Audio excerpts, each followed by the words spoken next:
It's time for Cutting Edge Consciousness with Freeman Michaels and Barnett Bain. Thought-provoking discussions and bold ideas from the edge of possibility. Welcome back to Cutting Edge Consciousness. Freeman Michaels here with Barnett Bain, and our special guest today is a very, very dear friend of ours personally and of the show. We welcome Anamika, who's a spiritual teacher and a writer, who is joining us today from Malibu. Anamika? Hey. Welcome. Hi, guys. You are so welcome. We're thrilled to have you. You are so welcome. Yep. We love to have you with us. We kind of wanted you here in the studio because we like hanging out with you and being in your presence, but the fact that you're with us via phone today is just fine. Next time. Studio as well, but I'm sitting here looking into the photo booth on the machine. That's fantastic. Yeah. So we're going to have a little video of you for the folks that like to watch, and we've got lots of those folks who like to watch the podcast version, the video version, I should say, on the YouTube channel. For those of you driving your car, I might as well say this, that if you'd like to see us, you can go to cuttingedgeconsciousness.com, and there are videos from many of the shows of us and our guests. So, yeah, by all means. So let us jump in. Well, first of all, by way of introduction, are you done, or do you have more to say? No, I think that we're going to allow Anamika to speak for herself with her incredible, insightful wisdom on the subject at hand today, and we thought that we would discuss the relationship between love and fear. Isn't that right, Anamika? Mm-hmm.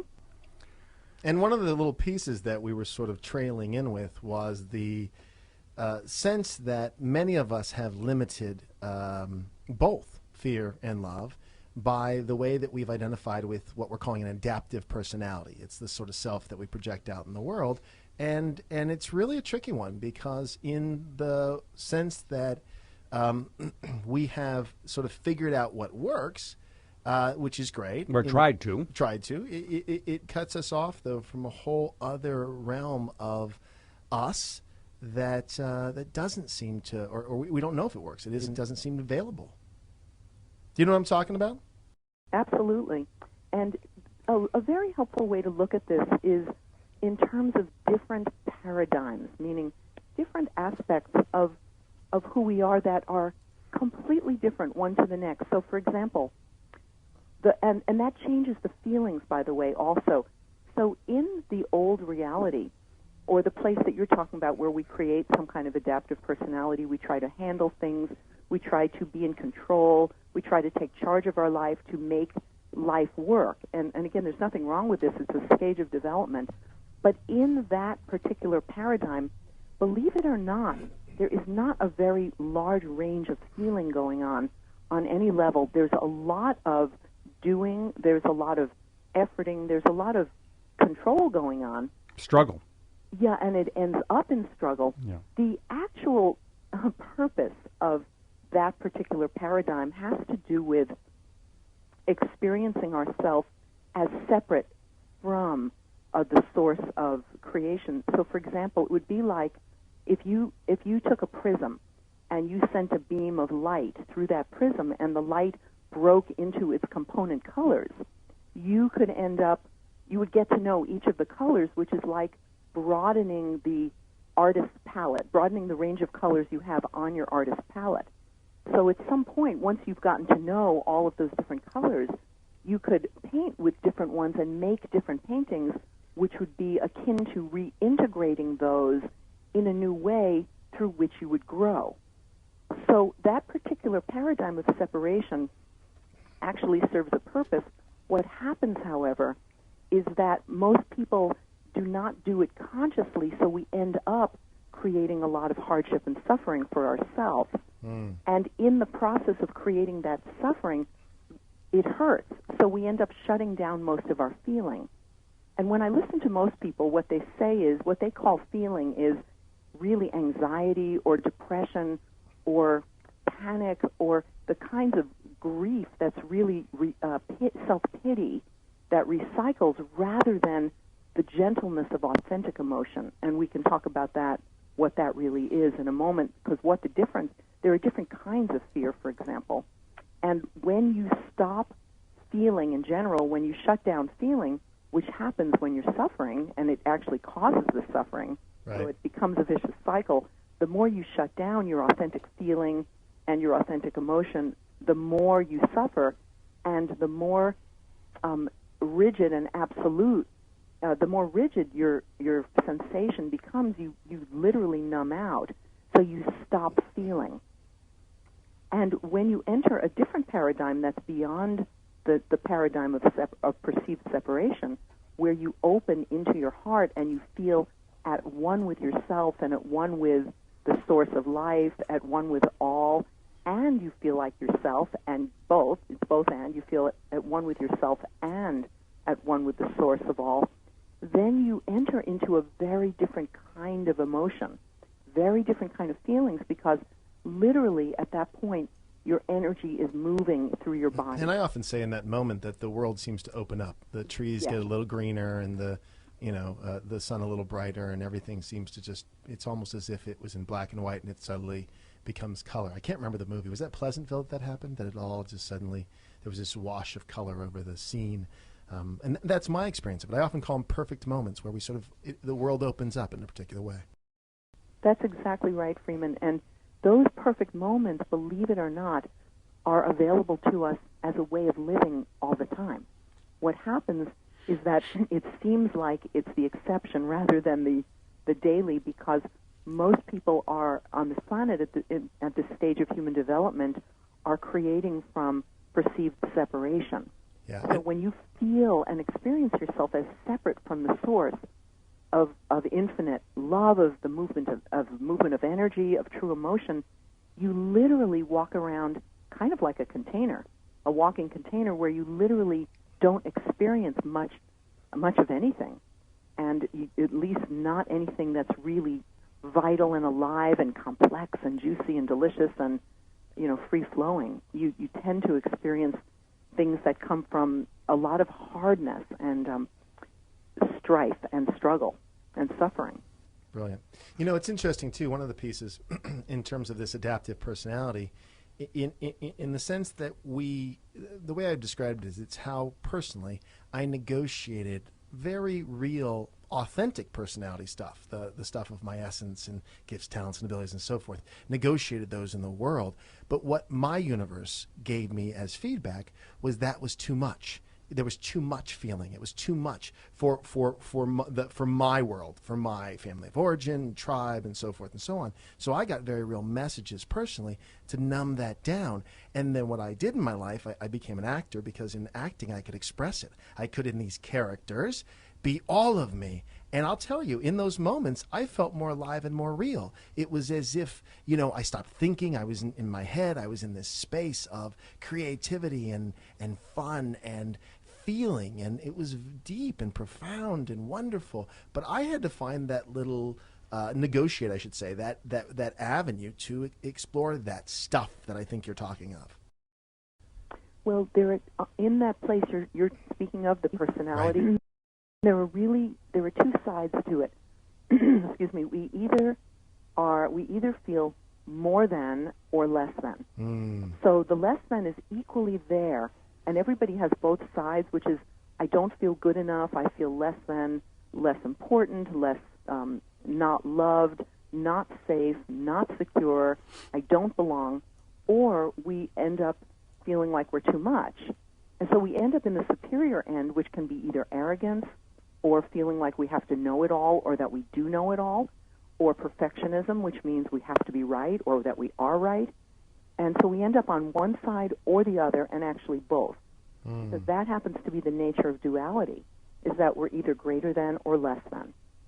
And most people in their lives flip back and forth between certain times or certain parts of us feel very arrogant and superior and like we do know it all and have to know it all, and then at other times very inferior and very inadequate and call it low self-esteem, or there are many labels for it, but feel less than and actually feel punished or punishable. Anamika, this is Barnett. You spoke earlier, you mentioned something, I love the sound of it, called the gentleness of authentic emotions. Would you speak a little bit more to that? Yes. Well, when we go once we've acknowledged our duality, the place in us that feels like we're either or, that is duality, like I'm better than or less than, and that's what Freeman was talking about. He gave beautiful examples of feeling, is too much, or then having to feel less than. Once we recognize that place in us, which literally is connected to, it's a dualistic way of experiencing reality. You can experience reality from a unified place, a unified field. And in that place, which comes from the heart, you don't lose yourself at all. It's not like you blend back into a sea of oneness and then suddenly you're in oneness and you don't exist as you. You still exist as you. In fact, the more that you experience yourself connected to this ocean, that you are the ocean, and that comes from the heart, the more you experience that, the more you actually do get to know your real self. But the emotions that come from the heart are actually very gentle, even things like fear. There are real emotions like fear or disappointment or joy and happiness, but when they come from the realm of the heart, they have an entirely different quality than emotions that come from duality. So in duality, the place that Freeman was describing, the emotions that we have there are very, very severe and harsh. Again, they can be panic and terror and anxiety, and they get very dramatic. When we're coming from the place of heart, there's so much oneness, so much compassion that happens in the heart, so much gentleness that we're actually experiencing and feeling and holding ourselves in, so much acceptance, so much forgiveness, that the feelings and the energy that moves through the heart is extremely gentle, even anger, for example. And most people think of anger as very frightening because what people think of as anger in general is actually powerlessness that's being dramatized outwardly. Like if a person feels powerless, they get enraged and they dramatize that as an outward thing or turn it against themselves. But it's really the unwillingness to feel how powerless that part of us is. That's brilliant. That wants to be in charge. And when we let ourselves feel the softness of the powerlessness, we literally open into our heart and a new part of us that is larger, that moves the energy through our body, and we start to feel ourselves connected. I want to illustrate this too, Anamika, because one of the things that I've witnessed, because I've sat in your circle, and when people bring up something dramatic, what I watch, this is my experience, or what I witnessed, I should say, is you, and this is my language, so if I get this wrong, you can kind of correct it, applying a kind of compassion to them that made the emotions, it's almost like what you're talking about. The emotions then became much softer and much gentle. The very fact that you were accepting them with anger or sadness or whatever kind of diffused a lot of the charge and the struggle and the whatever, and the person suddenly was more at ease, and it was just so. I mean, it was just so. They were mad and hurt and whatever else, but it lost of some of its the charge. Angst, yeah. Yes, that's a good word. Think of it if we think scientifically for a moment, Freeman, think about it as waves of energy, and that compassion has a large, let's say a gentle but very powerful frequency, whereas fear from the old place would be very, very buzzy and the larger wave would literally transmute the energy of that lesser It's where it's frequency. met, because clearly when we're met in the world, when we're anxious and we meet with other anxiety, it shows up in the same form. It exacerbates it. It makes it, it increases it. Whereas when you met that anxiety, for example, or someone loving and kind, let's say a teacher, for example, then it diffuses a lot of that. And then we have a totally different, in your language, this frequency changes. Yes, the frequency, or you create a new resonance is there. And literally that is a scientific phenomenon of waves. If you take light waves of different frequencies, they literally either amplify each other, like you're talking about, two buzzy things that meet, they get bigger, or if you have a larger, more high-frequency wave, it literally changes the lower one. And that's the same as when you bring compassion to any part of yourself or you bring compassion to any situation, it literally grows you more into who you really are, and it diffuses or discharges the energy and literally transmutes it into a more loving and usable energy away from the fear and more into a state of being, of love. So what is the relationship between our emotions and the stories we tell ourselves? Well, the kind of emotions that most people think of as emotions, which are these more dramatic ones, are literally the result of a story that says, I am not connected to the source of love. That means I'm not safe, I'm not secure, I'm not loved, I'm not valuable, I don't belong, there's something wrong with me, I have to be perfect and get it right to make my life work. Life doesn't work just the way that it is.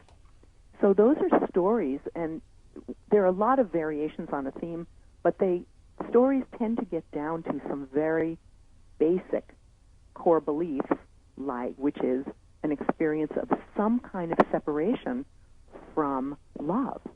A separation from that means I'm not loved, I'm not safe. Because think of this even biologically. For example, if a child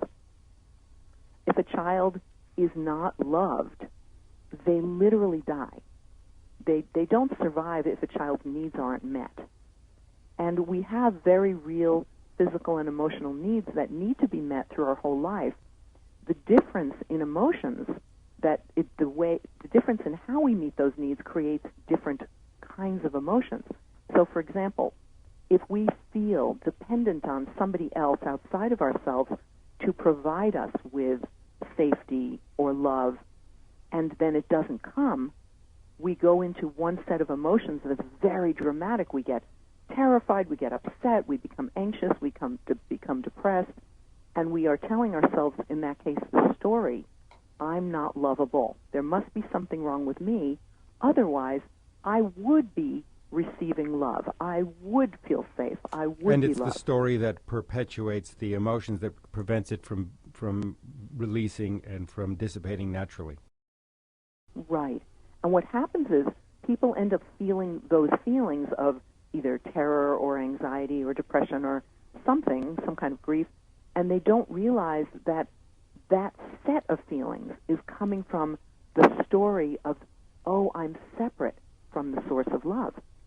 On the other hand, for example, if you feel, and on a visceral level, connected to a limitless flow of energy and love through your body, you cannot, in that state, tell yourself a story that I'm not connected, because you literally feel the source of love moving and pulsing through your body. Now, and moment to moment, you're saying that we have the choice, moment to moment to moment, to come from the mental story or to come from the heart story.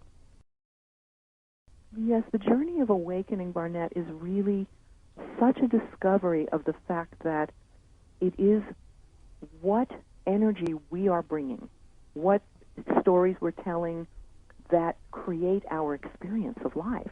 And that it literally it dwells within us, so that we learn over time that, oh, if I am creating my life and experiencing my life from a story of separation, that I'm going to have a very predictable set of feelings, which every human has, which is I will feel scared, unloved, dissatisfied, incomplete, not at peace, very, very anxious. Whereas, if I go beyond that story, which again is the journey, and it is a journey, it takes, first of all, recognizing that you're telling the story. Because nobody intentionally says, okay, I'm going to be born and create suffering for myself. I mean, we just don't do that. It's not a purposeful, malicious hurting of ourselves. It's we come here and literally experience, part of what we come here for is to experience separation and grow beyond that perceived way of being. So part of the journey of awakening is that we recognize, in other words, it's a discovery, we recognize that, oh, I am telling a story. My feelings, the feelings I'm having, are not just because I'm not loved. It's from the fact that I'm telling the story that I'm not loved. Therefore, I feel a particular set of feelings. The leap, of course, is the big leap, is for individuals, for us, to make the connection that there is a relationship between the stories that we tell ourselves and the reality that we experience. Well, yes, and for example, in Freeman's original example about developing a personality and coping mechanisms and all of that, that's a part of our journey until at some point you start to realize, wait a minute, I'm not a victim of being born. What if I actually chose to come to Earth into this reality? And one of the lessons that I was exploring was the difference between feeling loved and valued and safe versus that I'm not. So one of the ways we learn things, of course, is through contrast, comparison. So what Freeman was describing is, oh, I came here and I had the experiences of not feeling loved just for me, not feeling like I'm okay as I am. So he was saying I felt put down or that I was too much. So you feel either put down or you feel like you have to save yourself and be more than. And you realize at some point, oh, what if I came here and had those experiences based on my belief rather than just based on, well, life just happened to me. And that's a very empowering shift, because when you realize, oh, what if that was my creation, not fault or blame, meaning I blame myself and I did it wrong and I was stupid, right? But just what if I was exploring a belief of so the separation? shift, that moment of where the light goes on, right? I'm assuming that is an innate gift. That is, it's an innate intelligence in all of us, and that at some point in our growth, we suddenly have access to that light, and that the shift makes us as much as we make the shift. Yes. Can I say something about this, too? Because I think it's a series of shifts, at least in my experience. I call them points of reference. We've talked about that, Burnett, as well, that there's these moments where I recognize, put back together the truth about who I really am, and they feel like that, these breakthroughs, those perfect moments, those moments where all of this anxiety seems to dissipate, and I'm in a place of real oneness, and those happen, at least for me in my experience, those happen enough times in my life where I recognize I want more of that. You begin to trust it. And yes, as they get strung together, then there's the ability to trust it. And what's interesting is language like trust your feelings. Well, don't trust your feelings if your feelings aren't trustworthy. But what Anamika is saying is the idea of trusting your heart. And trusting that, and sourcing your life from those kinds of touchstones, if you will. Is that accurate? Because I don't want to put words in your mouth. Yeah, that is accurate. Imagine it this way. This is kind of funny, but let's say you, well, let me say it this way. We all have a place in us that actually feels and remembers our innate reality, our inherent reality of love, connectedness, of belonging. It's there. It's always there. Now, whether or not we're touching into it and experiencing it is a different story. Right. That becomes the story. But it's there all the time. And then through our life, we have, as you're saying, these touchstones. We have moments of connecting, moments of remembering. It's both. It's both remembering what's already inherent and there, and through having lived the stories of separation and then remembering, in that reintegration process, we literally grow, so that it's not just that we remember who we were, we literally become more of ourselves. And that's how we grow in further and further love. Brilliant. It's Brilliant. how the infinite becomes, it's why the infinite is called infinite, because it's not finite. So there's both a touchstone into a feeling that we remember as self and home and reality and love and connectedness, And then simultaneously, when we meet ourselves there and have those experiences and bring our attention to that state of being that's always with us. Right. It's always present. It's always present. It's, in fact, the greater presence. The little reality is only the one that we keep focusing on. We focus on it so much, it seems like it's the bigger one. And we have the ability to But it's tap really into this not. frequency, this ocean, as you put it, that's always there and source our lives from it, which I think is exactly what my whole growth trajectory is about. Well, we're having a timeless discussion in a finite time slot. Our engineer just gave us a thumbs Anamika, up.